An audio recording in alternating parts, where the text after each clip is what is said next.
remote control color television. So beautiful, it enhances any decor. 3, 2, 1. Modern Le principe de Curie.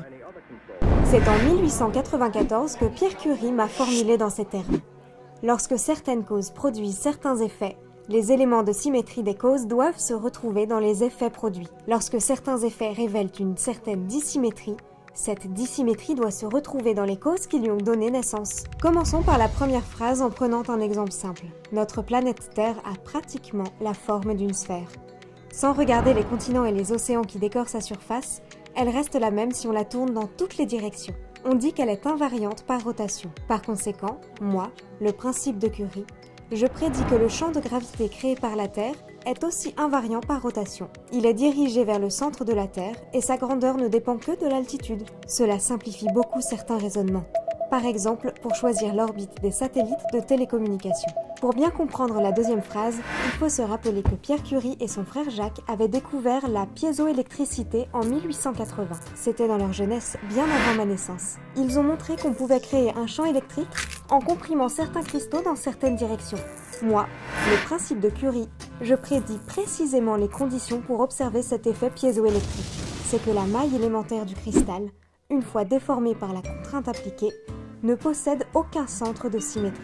Ceci est vrai, naturellement, dans les cristaux que les frères Curie avaient utilisés. Quartz, topaz, tourmaline... Je ne peux tout de même pas me tromper. Passons maintenant à un problème concret. 4 villages situés au sommet d'un carré doivent construire un nouveau réseau d'évacuation des eaux usées, qui les relie tous avec une longueur minimale pour coûter le moins cher possible. Il n'y a pas une, mais plusieurs solutions. Et oui, même un problème de géométrie apparemment très simple peut avoir plusieurs solutions.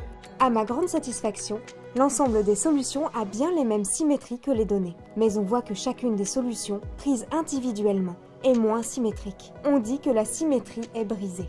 Cela, il me semble que Pierre Curie n'y avait pas pensé. Chaque solution a seulement 2 points de raccordement, alors que le carré a 4 sommets. Ces points de raccordement sont appelés points de Steiner, en souvenir du géomètre suisse Jakob Steiner. De nombreux phénomènes physiques sont reliés à des brisures de symétrie.